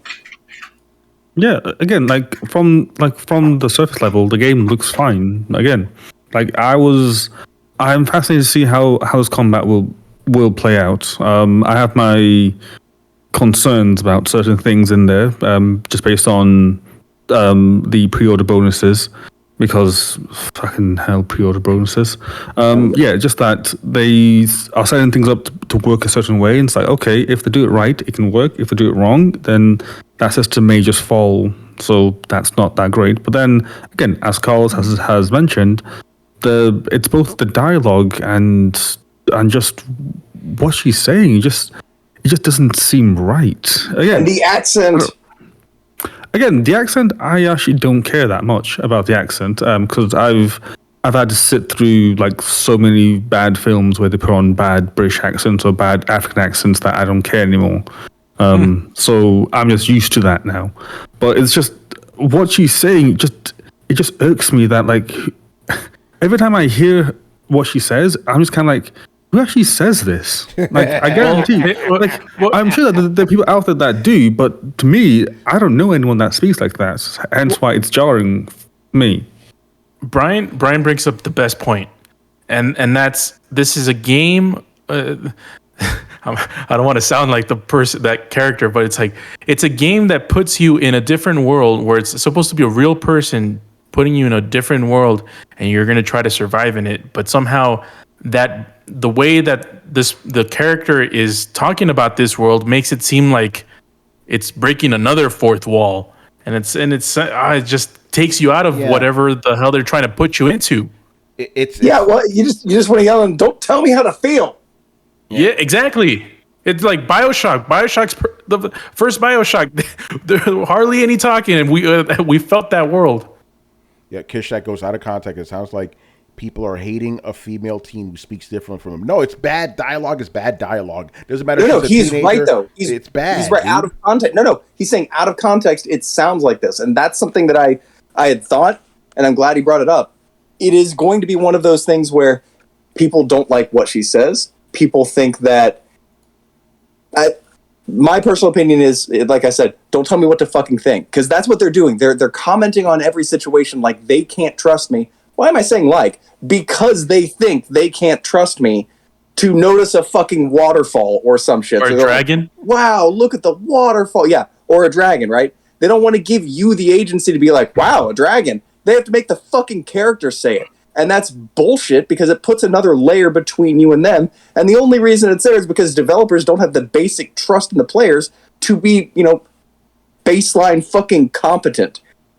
We heard a lot of this shit come out in Elden Ring when people were like, that's not how you treat players, right? So this voiceover is just another extension of that. But the problem then becomes, that's a very nuanced and difficult thing to say. And it's going to get turned into a bunch of fucking incels don't like a girl talking in a video game. Here we go. Yep. Whoa. You already see it happening. Yeah. No, that's definitely going to happen. Yep. All right. Let's move on. Good conversation there. Next up, Kiss Shack. Speaking of Kiss Shack. Yeah, speaking of Kiss Shack, shout out to you, brother. Interesting, because we kind of touched on this before. Why is it always Egyptian, Greek, and Norse mythology that is explored in video games? Chinese and African mythology is rich in content, and it feels like a missed opportunity. Chinese mythology games there's a lot of them. There's a ton of them. But African games, that's very missing. That's with the Chinese ones, they have to walk very delicately because they can get banned. Chinese government, they're very particular about how they're depicted in film and game. No, but look at Japan. They make a bunch of games based on Japanese, Chinese mythology. Okay. Look at all the Dynasty Warrior shit. You know what I'm saying? Yeah. So there's Wukong's coming out soon. Plenty of Chinese mythology games. But you're right. Dragon Ball. Yeah, hey, it is. But African games, that would be cool because there's a lot to tap there. Africa's a no-win situation. Oh yeah. Oh, nowadays, you'd be in trouble. Yeah, no matter if you portrayed it accurately, non-accurate, dude, there's no winning in that. Yeah, because it would, you know what? I'll stop you before I'll get in trouble. I'll just say this. I'll say it. In this climate, you would need a developing studio that's comprised entirely of just Africans. Developer has to be African, and publisher, all that in the current climate. Why? Well, because if you try to have white people do it, it's going to look bad. It depends. It depends on it depends how it's depicted. If they make I'm talking horrible people. Ghost of Tsushima got shitted on because of the flute guy. I mean, they made Coco, and it was mostly just white guys. But I mean, as long as you have someone that's part and head of the of getting the authenticity right.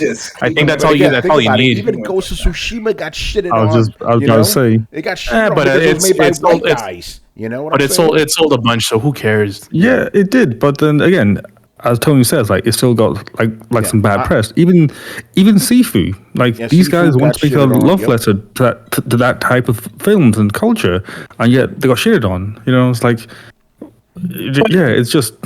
It's just dumb. The shitting on doesn't surpass what got created and what the success it had. I don't disagree with you there.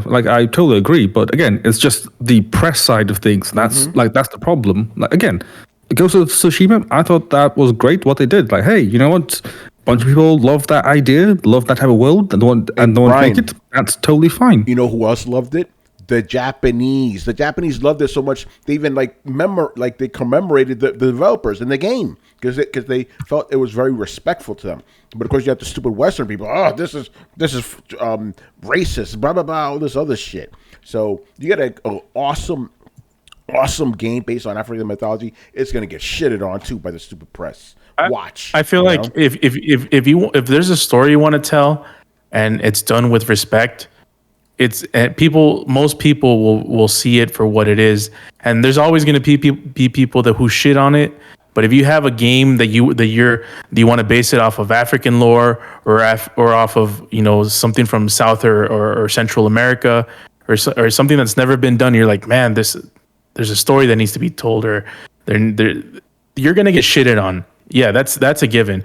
But if you do it to the taste of something like Ghost of Tsushima, then you're going to have people, the people who are praising it, in particular, the Japanese people who are praising it, is going to be worth all the whatever bullshit all these people and these quote unquote journalists are going to shit you on.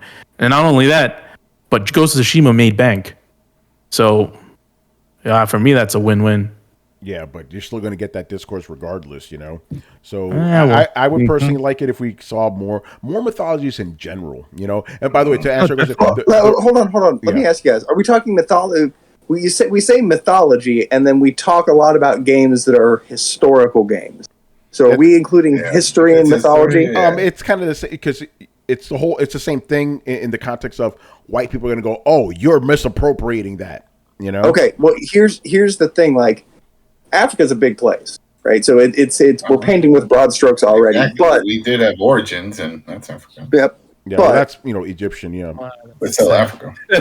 That's in the gray category when it comes yeah. to No, that kind but of that's Yeah. that's one of the things he said. He said, "Why do we always see Egypt Greek?" So he's talking Yeah, about other. that's- I think he's talking about sub-Saharan African. Not or Well, northern yeah, so Africa. we which is see a lot of well-worn, history games Yeah. from those places. They're not necessarily mythology games, and I think it's really difficult in parts. Like, let's take Ethiopia for example, right? Like, Ethiopia has some rich culture and traditions, and then they went incredibly Christian, like ridiculously Christian. Like, we have the Ark of the Covenant Christian, right? Like, so where do you put that in? Do you balance it out like an Assassin's Creed type game? Do you do a historical thing? Do you do a lore that they abandoned 1,000 years ago? Or- Like, what? Or you build on something that we all remember. I'm sure if you've watched it, at least in the U.S., Shaka Zulu. Remember that? Yeah, that yeah, was yeah. like a 5-part miniseries or whatever, and that was the type of movie you would see. A That guy was coming up historical, and though. But yeah, exactly. That's what I'm saying. I can see that being turned into a game because it's like, all right, he is a guy who comes up, becomes a great warrior in this whole thing and fights for his people, and it has a tragic ending. Okay, but this could work. We don't see that though. Yeah. All right. Let's not get into any more trouble. We'll move on here.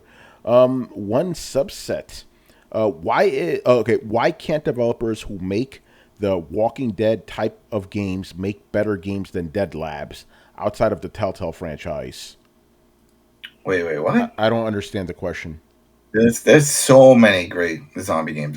Yeah. What is he? Is he talking about story? What's going on? Here? Okay, first of all, I'm being ignorant here. Dead Labs, who I don't know the studio. Isn't Dead Labs the one that took over for the Telltale? A lot of the Telltale games. Telltale's No, still no. around though. No, it's a different group. It's not them, but Skybound took it back. Kirkman took all those back. Undead Labs. I see Undead Labs here. Is it Undead Google. Labs? Yeah, I just did a so quick Undead, Google. Okay, Undead Labs. Okay, I guess he wrote it again. I didn't Right. edit these questions. So I guess he's talking about the story. I mean, They made a great State of ones. Decay. The State of Decay games. Those I see now. That's man, I wouldn't put that as compared. No. They're different I'm things, not a though. fan. The Walking Yeah, Dead type of that's games are completely not, different. and completely different than. Completely different, and the story is completely. Yeah. I played both. I played all those, and I played the State of Decay. Completely different. State of Decay. Yeah, people die and stuff, but the story isn't as heavy focused on individual characters because people come and go in Yeah. State of Decay. As opposed to the Walking Dead Telltale games. There's plenty of other good Walker zombie games. So I don't know what they're two different genres also. So I don't know what he's going with. Yeah, I don't What get it genre either. is he really? Is he trying to say there's no good story base? Because I wouldn't put State of Decay in that category. When it comes to a good story base with zombie games, man. Yeah, I don't know because Would be- you're right. There's the two only one I different can think genres. of Yeah, that's coming is Dying Light. Dying Light has a very good story. Dying Light already came out revolving though. around- That's what, Dying yeah, Light he's also- not saying new stuff. We're talking about stuff that exists. Dying Light 2 came up, but that's still current. Yeah. That is a good. Telltale's is dead. It's been dead since like 2018 when they did the final episode. So it's not like they're still releasing Telltale Walking Dead games. They are not. Telltale is now owned by a different company, and we got the Tales of the Borderlands 2 that's coming out. We got the Expanse that's coming, and then of Yeah, that's course, right. they're doing those, and then we got that other one that you like. What's the one that you kept talking about? With the Fable.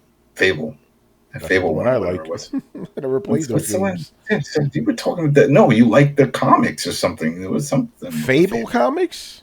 Yeah, what was that? Fable has comics. Yeah, they do have comics. It's a Oh, whole you're series. talking about the Wolf Among Us, right? Yeah, the Wolf I've Among Us. never. Yeah. That's Fable. I never read those Fable, comics. Ah, Fables. Yeah, Fables. Whatever. Fables. Not a fan. I never read those. I never read The those. only ones I really liked from the Telltales was the Tales of the Borderlands, the Batman ones, and of course the Walking Dead one. Very good. You don't like the Wolf Among Us? Yeah, I almost. Nah, I didn't like that. I I didn't get into the whole fairy tale and all that shit. No, I hate. I hate. I didn't. I'm not yeah. hating. I just don't care for it. I didn't play those because I never read the comics. I'm like, same reason I didn't play the Tales from Borderlands. Like, I never played Borderlands, so why am I going to play this? Yeah, well, that's the beauty of it. You didn't have to. Yeah, but I don't want I to. never. I don't want to. It was really good. Really good. Adam. That was like a Cowboy Bebop. What's up? I'm throwing a question to you. Did you see that new Borderlands game that got announced in Yeah, Gamescom? that's the Tales of the Borderlands. Are That's you the sequel. excited? Of course, of course. I knew it. I Yeah. replayed that one. I replayed that one recently on No, it's 'cause Xbox. we talked- I we beat that talked- one on the PlayStation. Did on this one. On We Xbox. talked about it during the show, and then I said, "Oh, Adam might be interested in Of it." course. And then Manny is Of like, course. "Why would Adam be interested in this?" And I'm like, "This is Borderlands." It's Borderlands. I've played them all. I beat them all. And then when it comes to Tales, I love the characters and the way they portrayed them. It was awesome. It had the big robot and all that stuff. It's fun. Those games are fun. The episodic. I love it. Love it. I'm just taking So- my victory lap. That's it. I'm looking forward to now the Expanse. I saw a little behind the scenes. It looks like they're changing a lot of things up. For Yeah, they that said there's one. going to be more third-person action in there. Yeah. So I'm like, I'm interested in that one. That one's going to be good.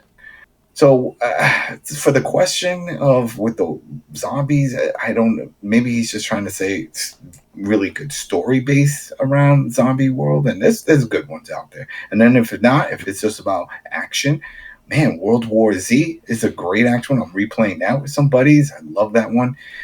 More than I love Back for Blood, but Back for Blood is also very good. You can jump into that if you're just looking. Yeah, Back for Blood is really good. Yeah, if you're looking for that experience. But it sounds more like he's going for story because the Telltales aren't known for action. Yeah. It's just story. I think, It's just yeah, story. you're probably right about that. So Well, I mean, think- that's where State of Decay comes in. Those types of games do have stories. shoot, and if you really want to go there with the whole heavy story and zombies, we were just talking about it. The Last of Us. That's right. Yeah, that's that is a zombie game. Yeah. That is a heavy, emotional zombie game with your daughter dying and all that. I mean, it's crazy. Play What's- that. What's that game that came out? Days Gone. Days Gone's another one. Days Gone is another one. Yeah, zombie. Great story with that one also, and has some of the, not so much of the resources needed, but definitely for the gas for your bike. You know, State of Decay, you need all kinds of things. You need to build for your supplies. You need food. You need rest. You need to get the materials to build their vaccine, to save certain people. It's a lot of that. And I tried to put in a lot of time, me and another buddy of mine, and we just like rage quit. We're like, Yeah, this is it's too a much. survival game. It's too much. Yeah. It's too much, and it never ends. It just never ends. We're like, all right, now what? All right, now we get this other place. We turn this into an outpost. All right, then what? Then we go to another place. I'm like, oh man, forget this. I just can't. Now they're making a third one. Maybe they'll change things up and actually put a heavy story with it, that so you can actually care about the characters, because I really didn't care. If I had certain characters and they were like, oh, he's going to die, whatever. Yeah, he was leveled up and he had some good gear. Whatever, I'll just do it with another guy. Not a big deal. Yeah. So, All right. Let's move on. Also, one subset. How would you grade this gaming generation so far? From A plus all the way to F minus. Oh boy. My, Who that's an easy one. That's an easy one. Go I ahead. got it. Go ahead. Go ahead. I get an E. E for effort. They are trying. E for everyone. E for effort. They're trying. We're getting a lot of lower end games that are good. Like I just mentioned, High on Life and all these other great games that are coming out. They're not the AAA, the big bangers that everyone seems to be looking for, which we did get a lot in the last gen. We're not getting a lot of those, but we're getting a lot of other ones that are slipping under the radar that are just word of mouth, and people are like, yo, you gotta play this. You gotta play this. This is gonna be good. It's like, okay, that's great, but it's not up there. And we hear a lot of, oh, we're working on it. We're seeing trailers and all kinds of stuff. They haven't materialized yet, but it's not concept art. They're not just showing you still frames. No, there's footage. They're working on stuff. And so they're showing that there's effort there. They're trying to produce. It's just not happening fast enough. And so just got to give them an E for this generation, because it's flying by, man. We're already, 2 years, almost 3 years or some shit. It just, and it feels 2 like years. 2 years. Yeah, it feels like 2 years. This generation's you gonna be on gotta throw that Social little Security. meme though.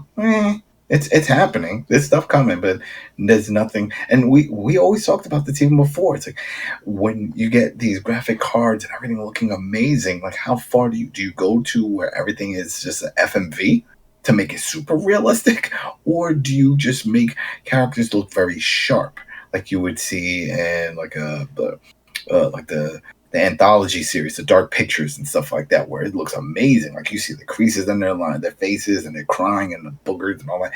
But is that what people want? What do you want? Because we've hit that pinnacle. There was times where we were like, man, imagine we saw like a Call of Duty and just a bunch of soldiers running and fighting and everybody playing. Well, we got that now.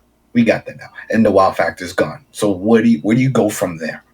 Yeah, and then we're like, well, we're going to have the multiplayer. What if we had all these soldiers and weapons and planes? We got that. Okay. So, and with the actors and with the voice and with the facial, recognition of just the detail, we got it all. So what's the next thing to wow us? And I think we've hit that point where we don't know. We don't know. Yeah. I'm just going to go with my instincts here. I'm giving this generation an F. Oh, see, now that's rough, because then that means there's nothing. And there is nothing. No, but the thing is, like, yes, there have been 50%. There have been individual games that come out, but we got to take the whole thing into consideration, right?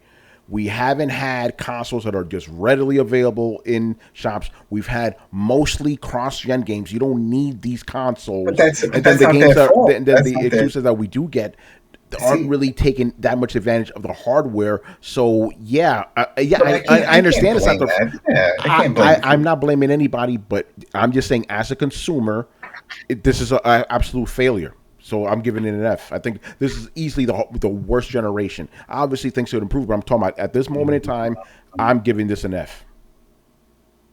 All right, Carlos, what do you give it?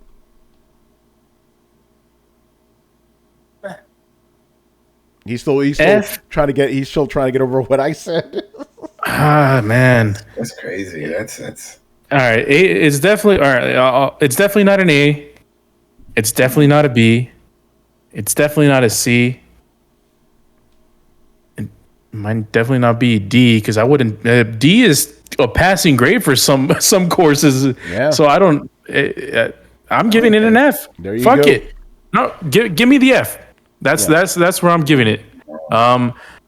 This generation has been horrendous. Not only with games, but with consoles. I mean, Sony had to raise the price for the consoles. It might not be their fault, but it's what's happening. I don't believe they're doing that shit with all the money that Microsoft they're making a profit. That's ridiculous.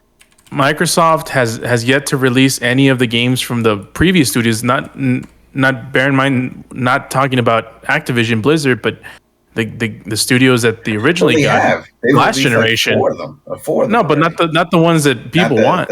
Not the big ones. But they were part of the showcase. They weren't unknowns. They were in the showcase.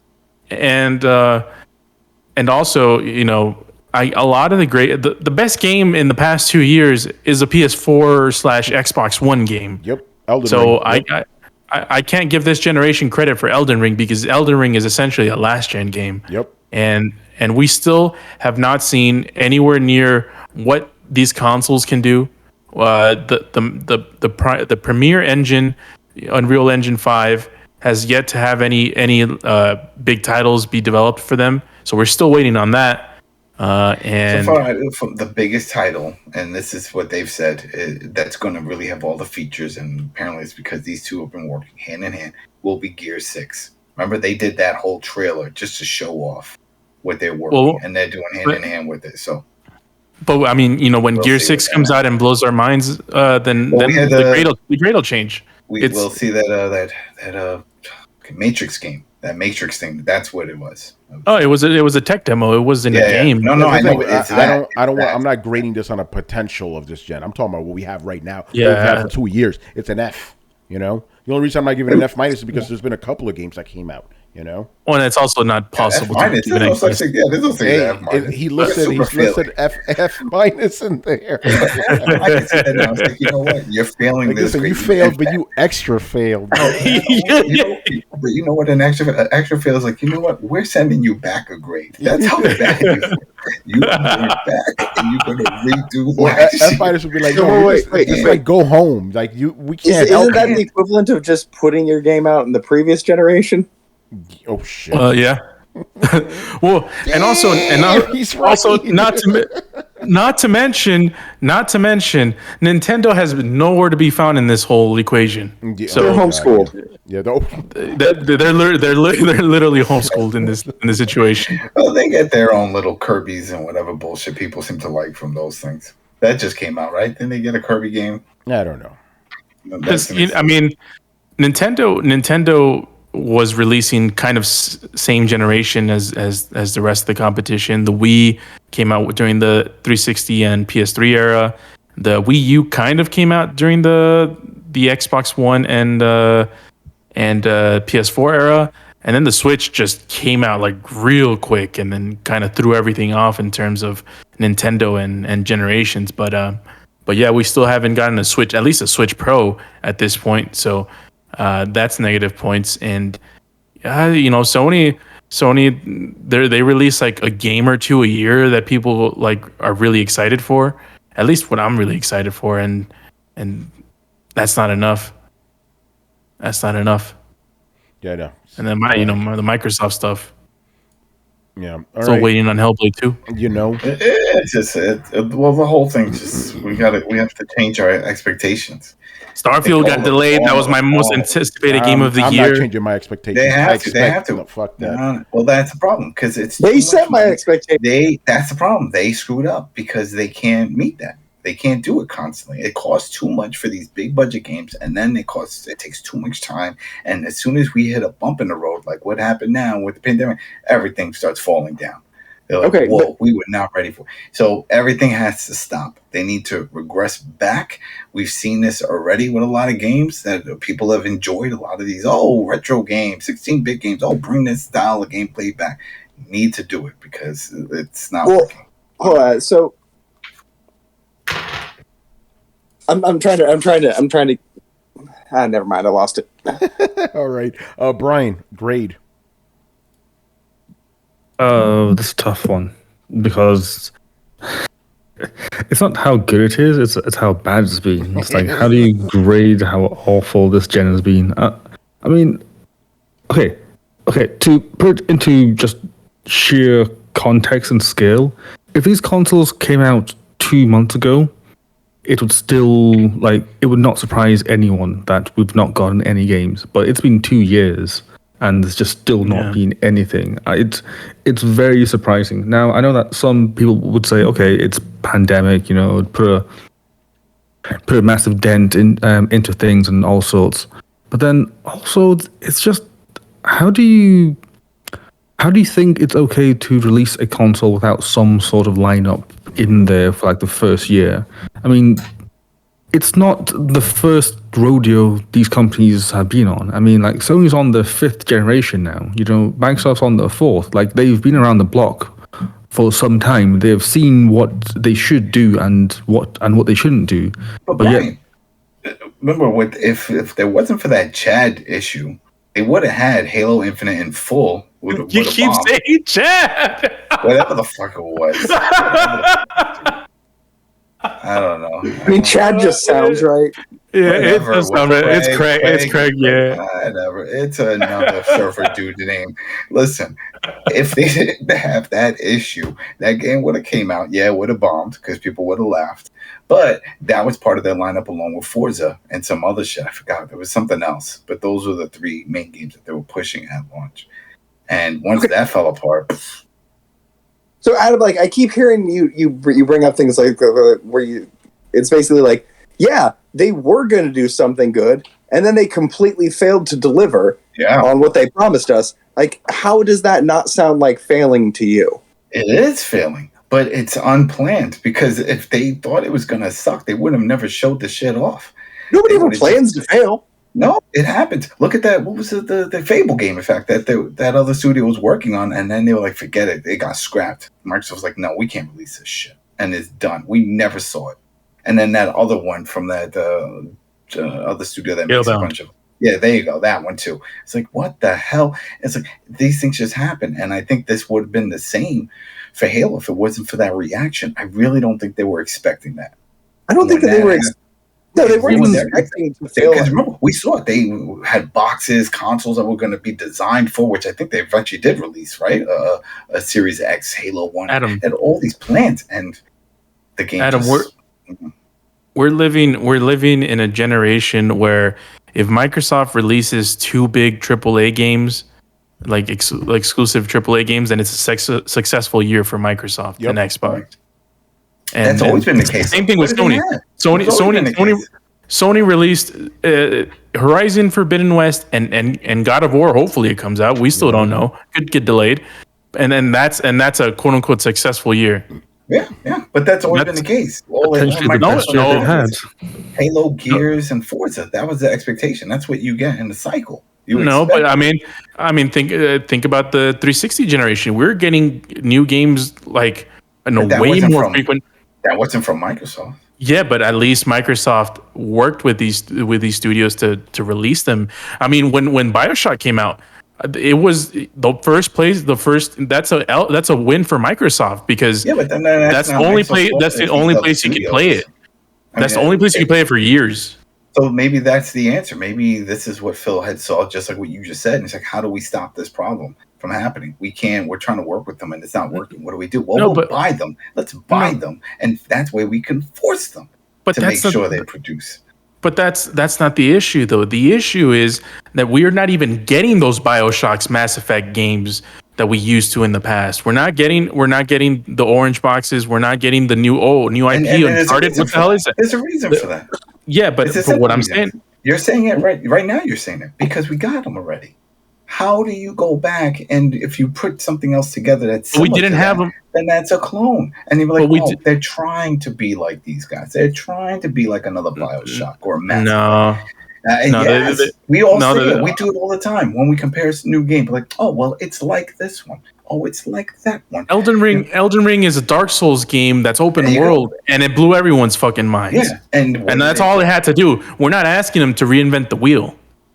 We're just asking them to release a good quality game that's just not a retread of something else. It sounds like I didn't play that one, but it sounded like it did reinvent the wheel because it took you out of the linear line. You said it yourself. If you keep before in all those type of games, you had to keep fighting till you figured out the pattern and get through. There was no other way around it. And the game, this Elden Ring, it sounds like if you don't, you could just go another path. But it's something else and come back later. A lot of people said that was revolutionary in that. It's not. That was revolutionary in Souls games. Not in video games. No, exactly. In that genre, it worked out. So that is a big deal. Oh yeah, Gears 2 got horde mode, and that was revolutionary. But we're not getting anything anywhere near what they're doing back then, and we're not even getting Gears games at a consistent basis like we used to. They announced like 50 Gears games. There was like Gears Tactics and Gears all of this and Gears that. But we're not getting the consistent Gears games that even gets people hyped. Gears Tactics doesn't get people hyped like the regular Gears games do. No. That's a different. That's an RTS. That's a different type of game. They're just trying to something else. But with the Gears one, it's every It's like their cycle was every 3 to 4 years for that cycle, and it should have come out this year. And they know that, and that's why they came out with that video with the Unreal Engine, the new one, saying, "Hey, listen, this is what we were going to do, and this is why we're pushing the game back because we are just going to focus and build everything on the new engine. We're not going to use the old engine." But they've used Unreal. They've used Unreal since the inception of Gears of War, and going from Unreal Engine 4 to 5, it's not like you're just starting from scratch. I don't know. If you see this new one, man, this new one. Remember that trailer? Yeah, it looks leaps and bounds better. But you're not when Unreal does a new engine, they're not making it so you have to start over again. It's like we're going from Unreal 4 to 5, starting from 0. Let's do a new character model. See. We'll see when these games start coming out with that engine. And that's the thing. That's why it gets an F because we're here playing Fantasyland where it's like nothing's coming out. Like every time a great game comes out, we milk the shit out of it because we have to milk the shit out of it because we have to wait fucking months, maybe years for the next one to come out. Yeah, but if you count an F, we've all been to school. An F is for the kid that never shows up. You can't give On that the- for an The effort. generation has Something- barely showed up though. Let's Are you just be kidding? honest. Yeah. Well, there you go. That's where they eat for effort because they have shown up in certain. That's not a real grade. What are you kidding me? E is a real grade. You could get No, it. it's not. No, it's Yeah, it not. is. No, it's not. I've received the You've E. Oh, received I mean, in maybe. New York public And the music. schools. Damn right. Damn right. Anyway, Brett, what's your score, man? What's your grade? B. No, F. F. Okay, there you go. Okay, here's the deal, Adam. F technically means you have achieved 50 to 59% of what you were expected to. And I think that's pretty well the realm of where we sit this generation.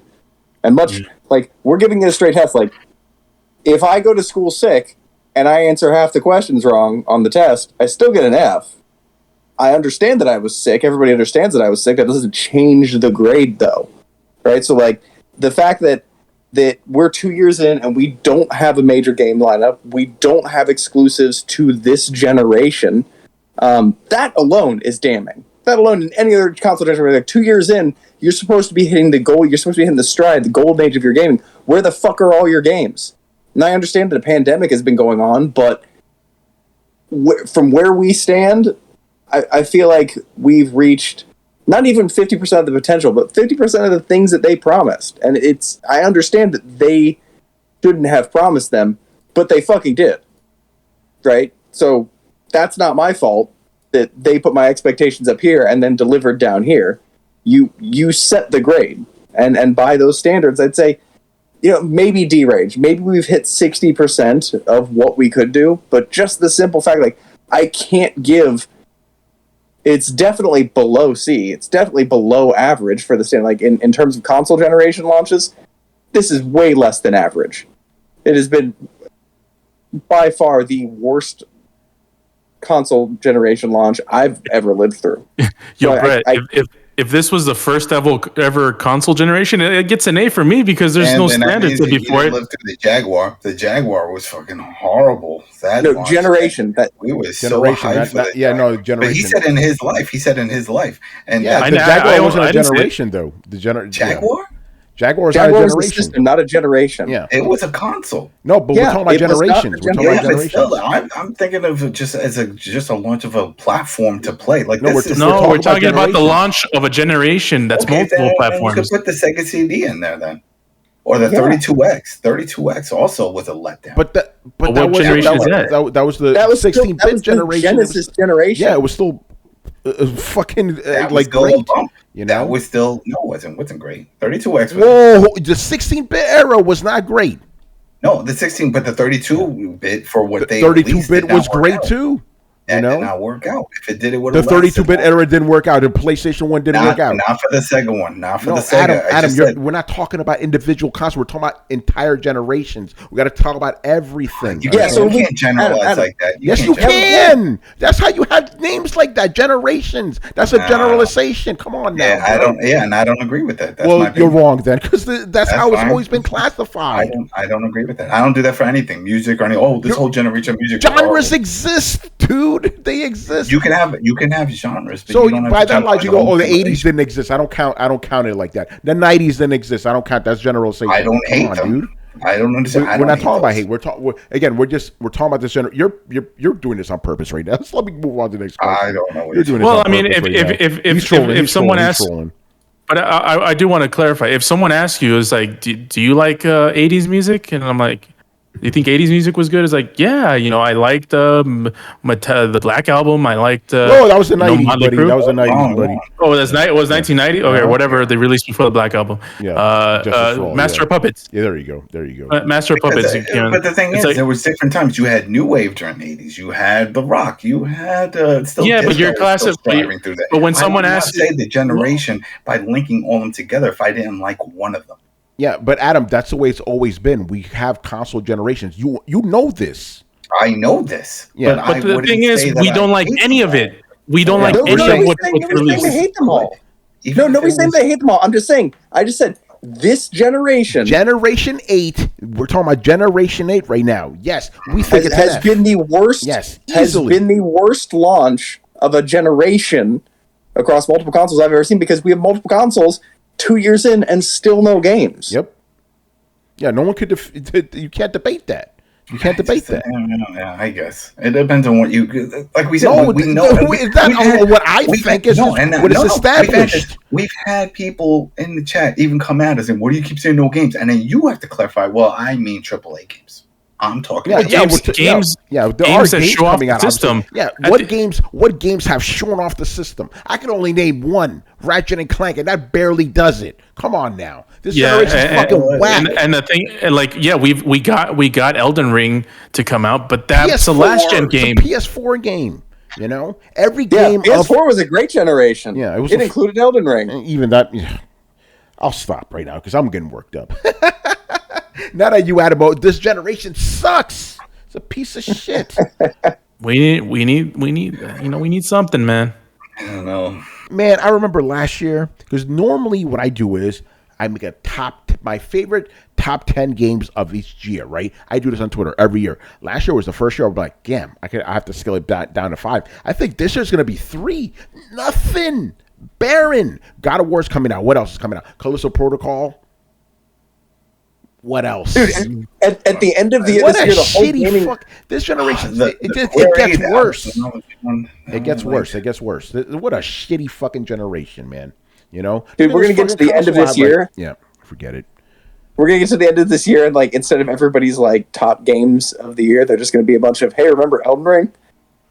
By the way, I do want to mention one last thing in the topic, and we can close after this. Yeah. By the way, real quick, logically dashing. Shout out to you, brother, David Gilton. Yo. Yes, you're right. Indie gaming is still popping, but you know me, don't care for that. You know. See?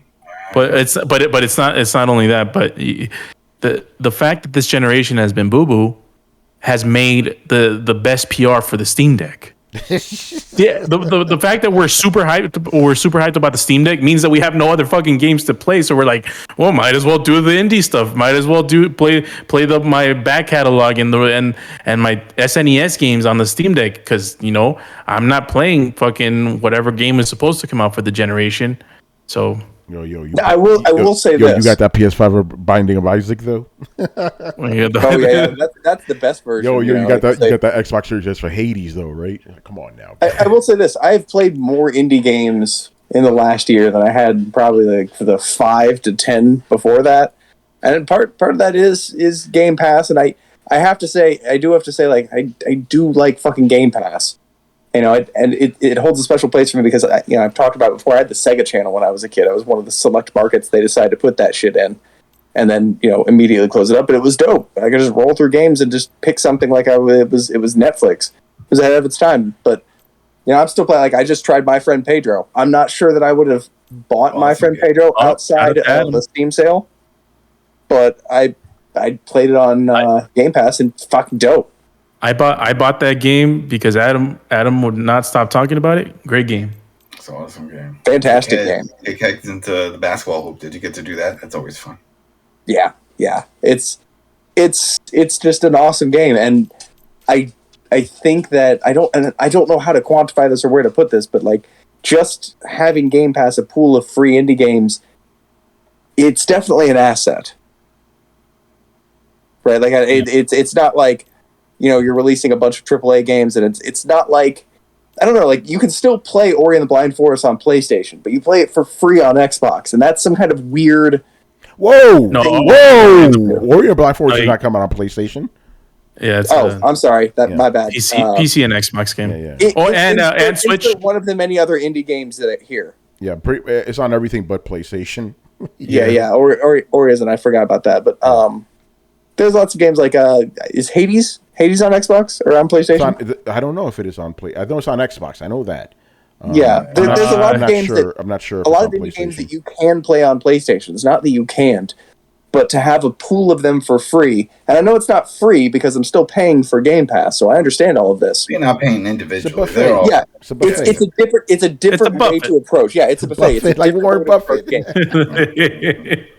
I like that. Warren Buffet. That's really cool. That's a really cool way to approach gaming that I got to experience once when I was a kid and never since then. And I think you do have to give some props to that. I keep forgetting to ask this question. Did anybody here upgrade on the PlayStation service to that new tier? Or why? One of those it's so pointless, I don't know. I'm just asking. No, I didn't.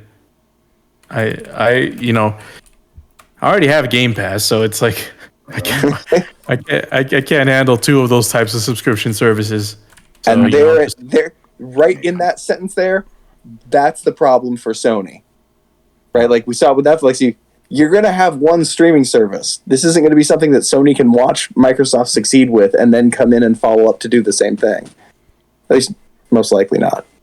Well, I mean, as the internet, as I literally cracked the internet in half with this, I unsubscribed from Game Pass. I'm like, what the fuck am I doing with this? There was nothing. But didn't you even say you just unsubscribed until some more games that you want come on, and then it's mainly because you don't like indie games? Mm-hmm. And then chaos ensued. Kotaku started writing about me. Man, but why you had to say it, man? Yeah, why can't you just show you those pictures of New York, man? Why do you have to say this? I love the fact that literally 2 weeks before that, I was like, I'm subscribing for Netflix. Nobody said nothing. Nobody said shit. Right? Oh, why do you have to announce it? I announce everything. What are you talking about? I mean, Game Pass is kind of the foundation on which the Xbox is currently sitting, because it doesn't have, their whole thing is like, we don't have any ribeye steaks, but we have a buffet with all the mac and cheese you can eat. Yeah, right. But Brett, the funny part is the guys who gave me the hardest time wasn't Xbox guys. What, really? It was PlayStation guys coming at me hard. What? PlayStation guys, they're not happy when I'm subscribed, and they're unhappy when I unsub.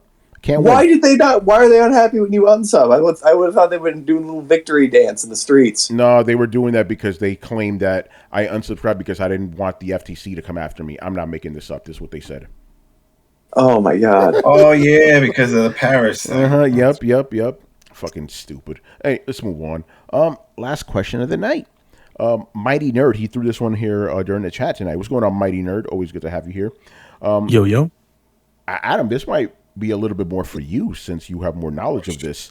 When do you guys believe Capcom will release a Marvel Fighting Collection for consoles and PC? I know it will come out after 1-Up license runs out. Is that true? I don't know about that. I don't think it's connected to that, but anything's possible, because that's what I was wondering right before this. So I just did the review for the Cowabunga collection, the TMNT, and that's Konami and Nickelodeon working together on that. And we received the Arcade 1-Up version with the Arcade 1 and 2, and that with that partnership, Konami and Nickelodeon. And that was a few years ago. And everyone was saying, well, if they released and they are working together to release these games on this platform, then obviously it's going to come to consoles again, because, as you know, all those games were removed years back, and it never happened. So people were trying to figure out what kind of deal, if there was some kind of exclusive deal that Arcade 1-Up had for just exclusivity for those games, so that way they wouldn't have to compete with the console version as opposed to what they're dealing with. So I don't know if that's something that's there. I think, if anything, it's more of a feel-out approach, or just like, hey, well, this is separate. Because think about it, you can't really compare a $700, $800 unit to a game that's going to cost, I don't know, $30, $40 or whatever. You know what I mean? It's two different things. So if there is some kind of exclusive deal, they've never talked about it. I've never seen it, because I know the question was asked with the Turtles, if there was some kind of exclusive, because everyone assumed, oh, well, once this is done, then that means they're working together. It's going to drop on the consoles. Never happened. So now we're just getting that. So I don't know. I think it could be a feel-out approach, because there's a lot of parties involved that own different parts of it, right? You got Disney that owns some of it. You got Capcom that owns some of it. You got Arcade 1-Up. They're all taking a chunk of it. That unit is going to be expensive. It's over $700 last I checked. It's not cheap. So, and it's a completely different beast. It's bringing an arcade system type of thing. So I don't know if, when it comes to bringing that to console, if that's going to be a different deal. But I don't think it has anything to do with some kind of exclusivity, or else they would have said that this is the only way you're going to get it for whatever. Or no, it's a different beast altogether. Yeah, because I would love some of those games, man. Yeah. And who knows? Maybe they will come, and maybe they're working on a package, because that was the thing. It's like, for the longest, once it's done, we're like, oh, well, hopefully we'll get that back. And now look, we got the Cowabunga collection has 13 games, with all this content and all this goodies. So it's amazing. So maybe the wait's worth it. It definitely is for the Cowabunga, and maybe we'll get something similar with Capcom, with the Marvel vs. Capcom series, and we'll get like an ultimate collection and with all the goods down the road. But I don't think it's any kind of exclusive rights for it. It'd be nice though, because I've been yelling about that shit forever. I want all of. I'm gonna bring them down. X-Men, Children of the Atom, Marvel superheroes, X-Men versus Street Fighter, Marvel superheroes versus Street Fighter, Marvel versus Capcom versus Capcom 2. I want all of them in one collection.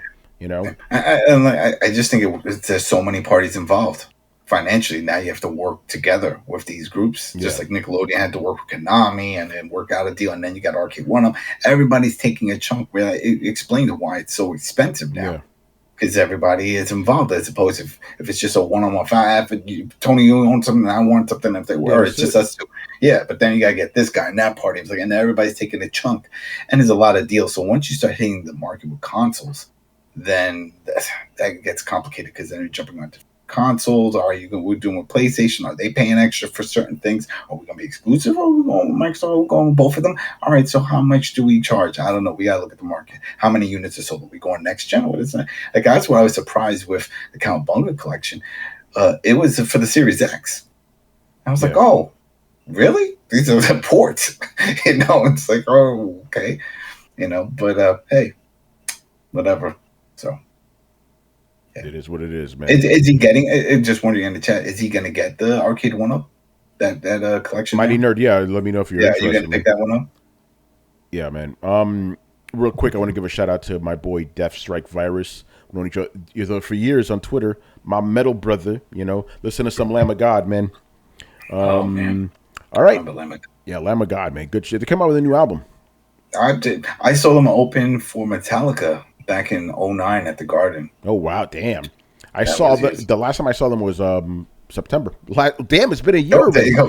Shit. They were, yeah. Good shit, man. All right. We're done here, man. Adam, do you have anything to plug?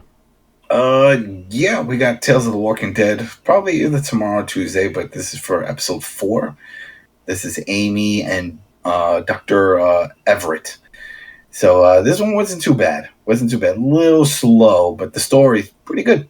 It's got a good story to it. But then we're going to break down the timeline because they start spilling off some stuff about what year things are happening. And if you start linking that with Walking Dead proper, it's like, some of this isn't making sense.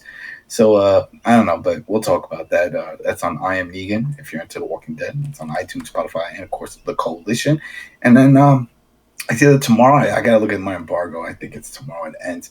But yeah, my review of TMNT, the Cowabunga collection, should be up. Yeah, it's awesome, man. Awesome. And I break it down. I show some good images of why this one could be the ultimate collection for any of these type of retro collections that we've been getting. Konami's been pretty good with these, if you think about it, because we got that Castlevania that was pretty solid. Yeah. We got that Contra also, especially when it comes to all the extra content that they include. This one, no different. Tons of content for all 13 games.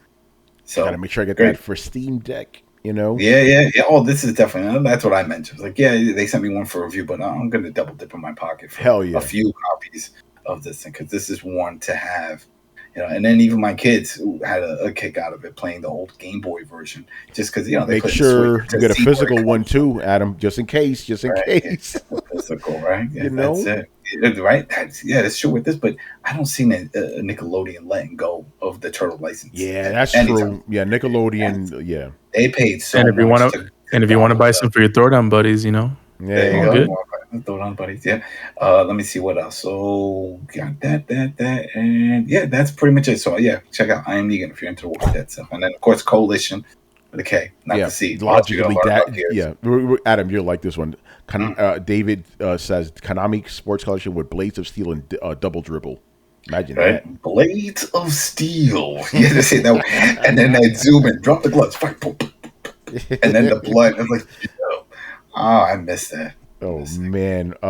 David also says that I could listen to Lamb of God while playing the excellent indie game Cult of Lamb. I've seen people posting pictures. All right, I think after what was that game? Death's Door, I think. I was like, yeah, Tony, don't fall into for these games, man.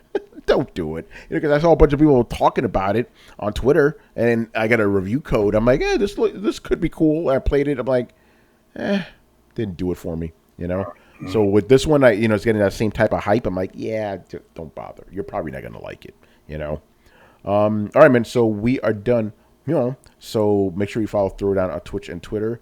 Join the Discord where the conversations and the rumors are always pop in. We are also on every podcast app on the planet. Throwdown Show, 2 words, Throwdown Show. Throwdownshow.com to listen to previous episodes. And if you have been watching us on YouTube and enjoyed the content, make sure you hit like, subscribe, and hit the bell to be notified of when we go live. Our premieres go live.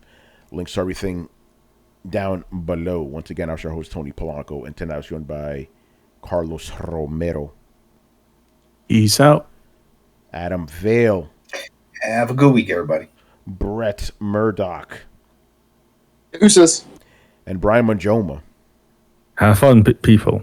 All right, you already know. Back on Thursday, episode 400, man. Something special may happen. Something special may not happen. We shall see. Also, for Throwdown Your Questions for next week, AMA special. So ask us. Carlos, get ready for that. So ask us. We'll keep it to 2 questions, though. We can't be here all night. 2 questions about anything outside of video games. You know, that's what that show's for. So make sure you start asking those questions now. All right. Later, people. Do it. Peace.